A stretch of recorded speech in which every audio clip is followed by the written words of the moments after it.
के टुकड़ा लागेला मुखड़ा सेवकन के अपना दिल में बसेली, सेवकन के अपना दिल में बसेली।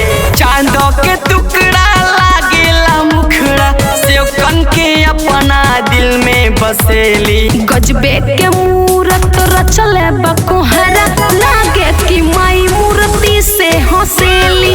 गजबे के मूरत रचले बकोहरा लागे कि माई मूर्ति से हंसेली, मूर्ति से हंसेली, मूर्ति से हंसेली,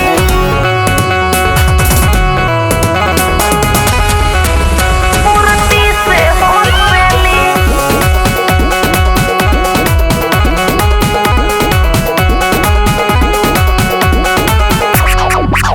शोभे माथे पर मन टीका देखी चांद सूरज होला फीका।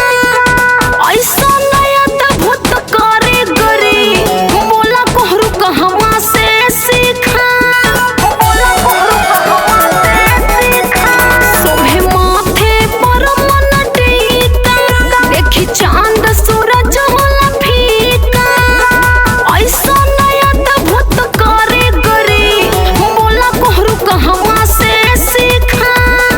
जे भी देखेला देखते रहेला सबका के ऊपर नजर फेरेली। गजबे के मूरत रचले बकोहरा लागे कि माई मूर्ति से हंसेली।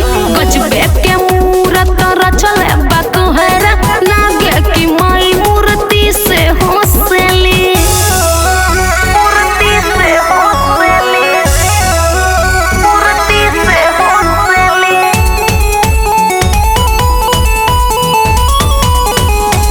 मूर्ति से हंसेली।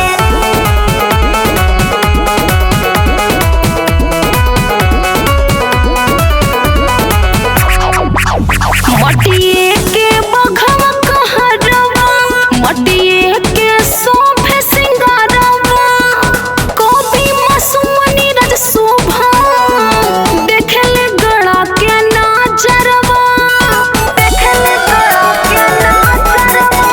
मटिए के बघवा कहरवा मटिए के शोभे सिंगारवा कवि मासूमनी रज शोभा देखले गड़ा के नाजरवा।